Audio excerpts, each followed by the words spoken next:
आज अश्विन मास की एकादशी है, इंद्रा एकादशी। कहते हैं भूल से धर्म कीर्ति ने बालू का शिवलिंग बना लिया था, मट्टी का ढेरा बना लिया था, एक कंकर उठाकर नर्मदा जी के जल में फेंक दिया था तो पिंड का भाव उत्पन्न हो गया था। और शिवलिंग नहीं बनाया था, मिट्टी का ढेरा बनाया था तो शिवलिंग के रूप में प्रागट्यता हो गई थी और उसको यम की केस से छूटना पड़ा था। जरा विचार करिएगा, आज इंद्रा एकादशी के दिन आप और हम बैठकर शिव महापुराण की कथा श्रवण कर रहे हैं। हमारे हाथों से कुछ दान हो ना हो, पुण्य हो ना हो, कानों से अगर कथा सुन ली तो हमारे महापुराण की कथा कहती है श्राद्ध पक्ष में पड़ने वाला प्रदोष का व्रत किसी भी दिन पड़े, चाहे सोम हो, मंगल हो, बुध हो, गुरु हो, शुक्र हो, शनि हो, कोई से भी दिन पड़े, जो प्रदोष काल के समय ये 3 कलश में दूध लेकर उसमें काली तिल डालकर, जौ डालकर और भगवान उसमें थोड़ा सा डाब डालकर, डाब पीपल जब भगवान और बेलपत्र हमारे भीतर जागृत हो चढ़ा देता है, उसके घर में कभी संकट क्यों ना लक्ष्मी कभी समाप्त नहीं हो सकती। दुकान, व्यापार, व्यवसाय, फैक्ट्री कुछ भी अगर खड्डे में जा रही है उसको बढ़ जाती है। भगवान शंकर पक्ष के प्रदोष का इतना महत्व होता है। इंद्रा एकादशी के दिन पर प्रदोष काल में चढ़ने वाली एकादशी के दिन भूल से भी हम लोग माता को एक रोटी का निवाला दे देते हैं, एक अन्न दे देते हैं। भूल से भी हम भूखे को भोजन करा देते हैं, प्यासे को पानी खिला देते हैं। भूल से भी हम शंकर के नाम का अनुमोदन कर लेते हैं, श्री हरि को, भगवान नारायण को, हरिहर को याद कर लेते हैं। तो हमारे कटोरी में ले जाओ, तृप्त हो पात्र हमें वर प्रदान कर चले जाओ। हमें सबसे समर्पण कितने और साधुता है आप सभी को। शिव का सबसे प्रिय अगर कोई व्रत है तो प्रदोष का पितृपक्ष के अंतर्गत राजी है वो श्राद्ध पक्ष के शिव और पार्वती का दोनों का मिलन का व्रत है, भगवान शंकर के मिलन का। एक तो मानव भगवान मार्कंडे बाबा से कहा, भगवान शंकर ने, मार्कंडे जी आपने शिव आराधना करी है, आपने माता पार्वती का वर प्राप्त करा है, इसलिए आप चिरंजीवी भव हो गए महाराज, आपके प्राण नहीं चाहिए। कई बार मार्कंडो जी ने भगवान शंकर से हाथ जोड़ शरीर मानव का मिल जाता है, जो दुनिया में कोई नहीं कर सकता वो आपने कर दिया। शंकर जी कहते हैं ये मैंने नहीं करा, भोलेनाथ, पर यदि ये तो इसके भजन का प्रताप है। मानव का शरीर मिल जाए, मनुष्य की देह मिल जाए, मानव का शरीर प्राप्त हो जाए और कहीं शांति है, शिव कृपा से कितने शिव की भक्ति हो जाए, अगर तो ये मान कर चलिए तुम्हारे यहाँ पितृ दोष हवा है, प्रेशर बढ़ा तो बाहर का भी अंदर कमाते हो, का सभी दे खर्च होता है, तुम्हारे पास में पैसा टिकता नहीं, तुम्हारे यहाँ यदि तो तुम एक चावल मानव का शरीर प्राप्त हो जाए, मनुष्य की देह मिल जाए वृक्ष के नीचे दिया लगाओ, पीपल के वृक्ष के नीचे और इस मानव शरीर में या महादेव के मंदिर में भगवान देवादिदेव महादेव की अविरल भक्ति कि प्रदोष आप और हमको प्राप्त हो जाए, तो ये मान कर चलिए कहीं ना कहीं शिव कृपा आंवले का आप पर और हम पर बड़ का वृक्ष या शंकर का शिवालय, फिर से सुन लेना, पीपल का 83 लाख बेलपत्र का वृक्ष 99,999 योनियां काटने के बाद ये मानव की देह मिलती है। जम के बोलो शिवालय। शिवालय का मतलब शंकर का मंदिर या शिव। 84 लाखवें नंबर पर प्रदोष ये मानव का शरीर है कि हमारे यहाँ पितृ दोष है, बहुत तकलीफ चल रही है, बहुत कोई कह और इस शरीर को पाने के बाद अगर हम भगवान की अविरल भक्ति से दूर हैं, आपको उसमें स्मरण करना पड़ेगा। हम शिव तत्व से दूर हैं, भगवान शंकर को समर्पित करने हमारे तो फिर ये मानकर चलिए कि हमारा शरीर मिलना हम तृप्त नहीं करेंगे, हमारा शरीर मिलना बेकार, हमारी सामर्थ्यता नहीं है कि हम पितरों को तृप्त करें। आप में से कोई है जो पितरों को तृप्त कर सकता है? संसार कितनी दया जो अपने भगवान देवादिदेव महादेव की है। गया जी का पिंडदान कर लो, तर्पण कर लो, तिलांजलि दे दो, घर में ब्राह्मण भोज करा दो, साधु भोज करा दो, संत भोज करा दो, कथा का नंबर लगाते हैं। 50 काम कर लो, उसके बाद भी तुम पत्रिका किसी को दिखाओगे तो वो भी कर देगा तुम्हारी आप श्राद्ध पक्ष के लिए लोग साल भर कथा का इंतजार करते हैं कि श्राद्ध पक्ष में हमको कथा मिले, हमारे गांव को कथा मिले, हमारे नगर को कथा मिले, हमारे क्षेत्र को कथा मिले। दुनिया में ऐसा कोई नहीं जन्मा अभी जो अपने श्री पितरों को तृप्त अंदर करे। श्री सुहास अन्ना जी कह रहे थे कि आप अपने घर के कहीं लोगों को पुण्य तृप्त है नहीं करते, जो जिंदा है नांदगांव वालों का और बोलो रे भाई, माननीय नहीं हो। आमदार सही जी है का। कि गलत है?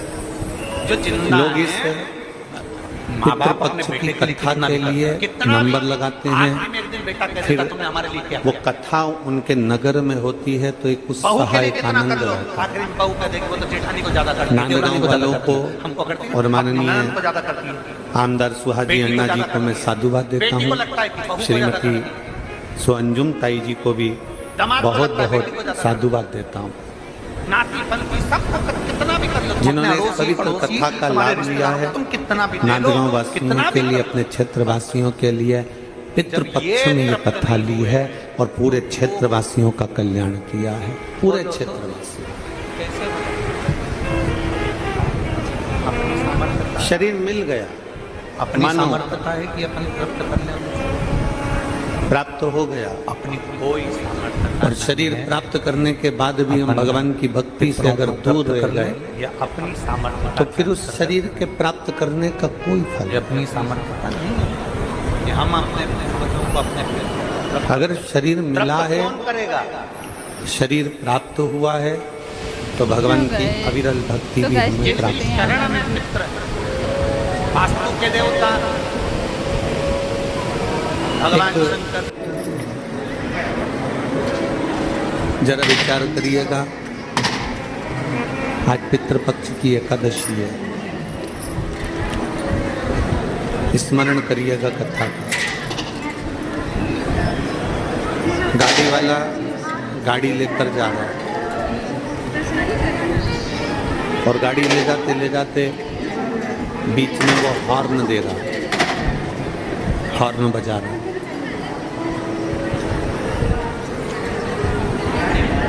हॉर्न बज रहा है और हॉर्न बजाने वाला गाड़ी का हॉर्न बजा रहा है। गाड़ी चलाने वाला व्यक्ति जो हॉर्न बजाता है, हॉर्न बजाने वाले व्यक्ति से ज़्यादा फायदा होता है हॉर्न सुनने वाले। हॉर्न बजाने वाले का फायदा कम है, पर गाड़ी का हॉर्न सुनने वाले का फायदा ज़्यादा है कि हॉर्न सुनते से ही वो गाड़ी वो रास्ते में से बीच में से हट जाती है। गाड़ी चलाने वाले का तो काम है कि वो हॉर्न देगा, पर हॉर्न बजाने वाले से ज़्यादा फायदेमंद है हॉर्न सुनने वाले। मान लो गाड़ी वाला आया और उसने हॉर्न बजाया ही नहीं, और बजाया नहीं हॉर्न, और तुम बीच में चल रहे हो और तुम्हें गाड़ी ठोक दे, तो तुम क्या कहोगे? हॉर्न तो बजाता, अगर तू हॉर्न बजाता तो मैं सुनती, और सुनती तो मैं एक साइड हो जाती। तूने हॉर्न नहीं बजाया। बीच रास्ते में अगर कोई चल रहा है और तुम गाड़ी लेकर जा रहे हो और हॉर्न नहीं बजाया और किसी में ठोक दी, किसी में लग गई, किसी को पड़ गई, तो वो कहेगा कम से कम हॉर्न तो देते। तुमने हॉर्न नहीं बजाया तो ये गाड़ी भड़क गई, लग गई। हॉर्न बजाने वाले से ज्यादा फायदा है हॉर्न सुनने वाले का। उसी तरह शिव महापुराण की कथा बांचने वाले को फायदे से ज्यादा फायदा है शिव पुराण को सुनने वाले का। जो सुनता है वो अपने जीवन में उतार, बांचने वाला तो बांचेगा,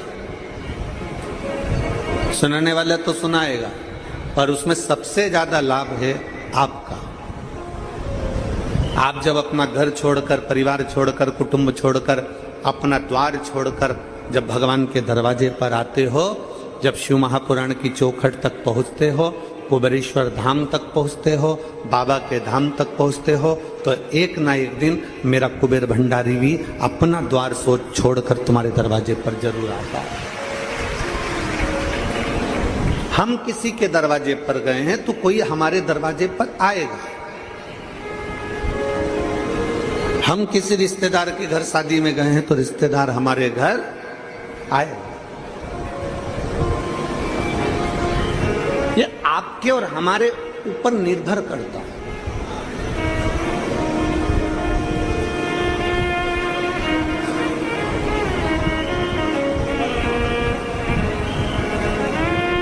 ये आपके और हमारे ऊपर निर्भर करता है कि हमें भगवान को कैसे पुकारना,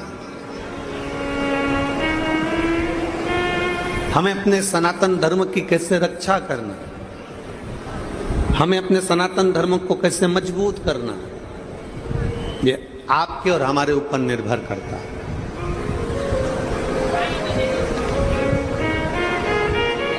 आप वोट डालने के लिए वोटिंग केंद्र पर ही नहीं पहुंचो, आप मतदान करने के लिए मतदान केंद्र पर ही नहीं पहुंचो और बाद में मोबाइल पर कमेंट्स करते रहो कि सनातन धर्म की रक्षा करो, सनातन धर्म की रक्षा करो। तो रक्षा करने में तुम्हारा भी अधिकार है।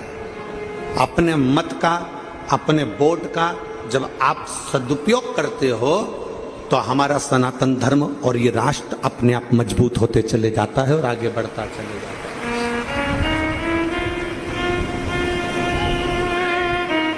राष्ट्र को मजबूत बनाने के लिए एक एक व्यक्ति की जरूरत पड़ती है, एक एक व्यक्ति की। अभी हम छत्तीसगढ़ कथा करने के लिए गए थे तो छत्तीसगढ़ में एक लड़के ने एक प्रश्न किया, एक लड़की ने प्रश्न किया था, वो तो आप सबने कथा के माध्यम से सुना था। पर एक लड़के ने प्रश्न करा और वो लड़का सनातन धर्म से जुड़ा हुआ नहीं था और कांटा कुर्डी का वो बेटा जिसने ये प्रश्न किया था, अरविंद, उस प्रश्न का उत्तर तुम्हें हम कांटा कुर्डी ही की उस भूमि पर नहीं दे पाए क्योंकि तुम्हारा पत्र आखिरी दिन मिला था। पर उस अरविंद बेटे का मैं प्रश्न का उत्तर आज इस नांदगांव महाराष्ट्र की पवित्र भूमि से दे रहा हूं। हम इस पवित्र धरा से उस प्रश्न का उत्तर देने का प्रयास करें। उस बेटे ने प्रश्न किया, आपके सनातन धर्म में, आपके सनातनियों ने, आपके हिंदुओं ने भगवान को व्यापार बनाकर रखा। उस लड़के ने प्रश्न किया, आपके सनातन धर्म में रोज मंदिर में भगवान की मूर्ति को सजा धजा के खड़ा कर देते हैं। उस लड़के ने प्रश्न किया, आपके हिंदू धर्म में, सनातन धर्म में मूर्तियों को मंदिर में मुकुट पहना के, कपड़े पहनाकर, माला पहनाकर खड़ा कर देते हैं।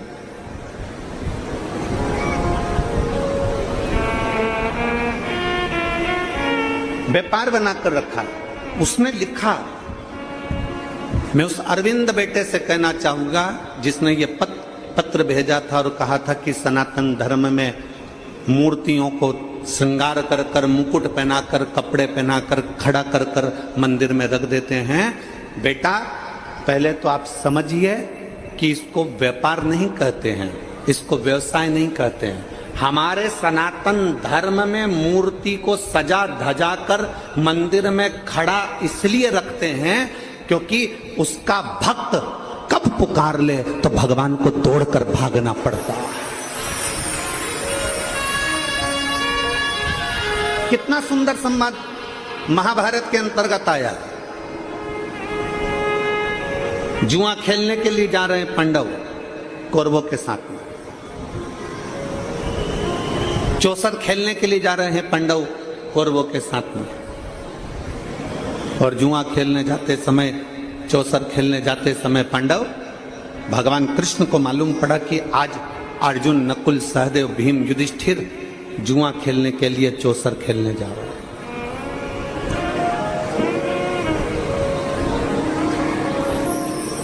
आज जुआ खेलने के लिए जा रहे हैं। भगवान कृष्ण को यह सूचना मिल गई कि मेरे पांडव आज चौसर खेलने जा रहे,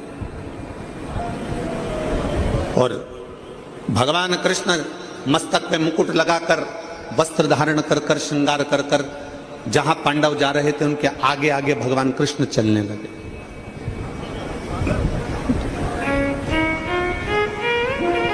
जहां भगवान कृष्ण चल रहे थे, जहां पांडव चल रहे थे उसके आगे आगे भगवान कृष्ण चल रहे हैं। मेरे ठाकुर मेरे कान्हा चल रहे हैं। युधिष्ठिर ने अर्जुन से कहा कि भगवान कृष्ण से कहो कि वो उस जुए के मैदान में, उस चौसर के मैदान में ना पहुंचे। अर्जुन ने हाथ जोड़कर कहा द्वारकानाथ से कि आप चौसर खेलने में नहीं जाओगे, आप जुआ खेलने में नहीं जाओगे। भगवान कृष्ण ने कहा मुझे जाना पड़ेगा, नहीं तो तुम बर्बाद हो जाओगे। मुझे जाना पड़ेगा, नहीं तो तुम बर्बाद हो जाओगे। भीम, नकुल, सहदेव, युधिष्ठिर, अर्जुन सब ने मना कर दिया, हम आपके हाथ जोड़ते हैं, आप चौसर खेलने में नहीं जाओगे, जुआ खेलने में नहीं जाओगे। भगवान कृष्ण ने कहा ठीक है, मैं नहीं जाऊंगा। एक काम करो, मैं तैयार खड़ा रहूंगा, तैयार।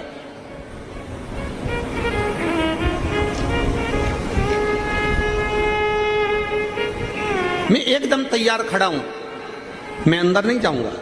तुम मुझे पुकार लेना, मैं दौड़कर तुम्हारे पास आ जाऊंगा। मैं मुकुट भी लगाया हूं, मैं कपड़े भी पहना हूं, मैं श्रृंगार भी करा हूं, बस तुम मुझे आवाज लगाना, मैं तुम्हारे पास दौड़ कर आ जाऊंगा। पांडवों ने कहा ये ठीक है, हम आपको बुलाएं तब तुम अंदर आना, जब तक ना बुलाया जाए तब तक द्वारकाधीश अंदर मत आना। भगवान ने कहा ठीक है, ठीक है।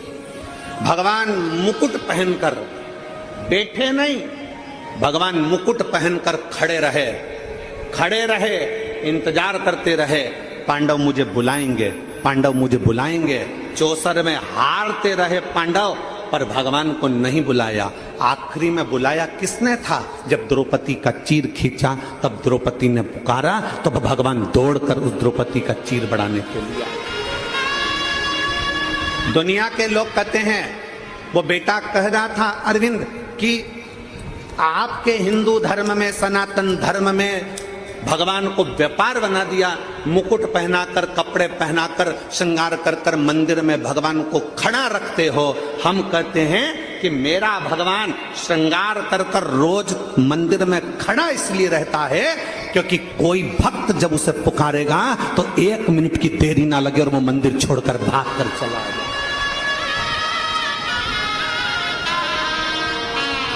केवल एक सनातन धर्म ऐसा धर्म है, केवल एक सनातन धर्म ऐसा धर्म है जहां भगवान श्रृंगार कर कर अपने मंदिर में खड़ा रहता अपने भक्त के लिए।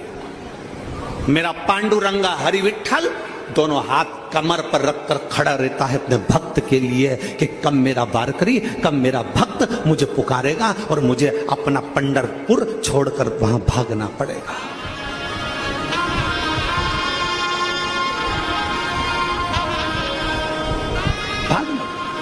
और देहाची तिजोरी भक्ति चाच घेवा, उघड़दार देवा उघड़दार देहाची तिजोरी भक्ति चाच ठेवा, उघड़दार देवा का उघड़दार। भगवान भाव से भागता है, भगवान भाव से। आप पूछिएगा आपके आमदार जी से, हम कहेंगे आपके क्षेत्र के आमदार जी से पूछिएगा, श्री सुहाजी अण्णा जी से पूछना आप लोग, कथा क्या सुहास अण्णा जी ने ली? नहीं, कथा अंजुम ताई इस कथा को अपने मोबाइल पर, टीवी पर सुनती थी और अंजुम ताई ने इस कथा को आगे बढ़कर अपने पति से कहकर यह कथा नांदगांव में लेकर आई।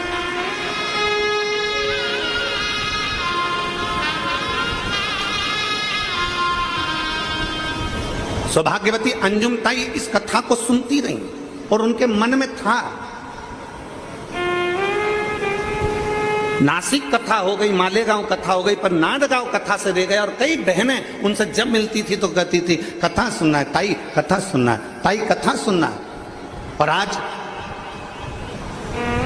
मैं सुहास अन्ना जी से, अंजुम ताई जी से कहूंगा कि दुनिया के लोग रक्षाबंधन का गिफ्ट अपनी बहन को जो देते हैं, आपने रक्षाबंधन का गिफ्ट अपनी बहनों को ये प्रदान कर दिया।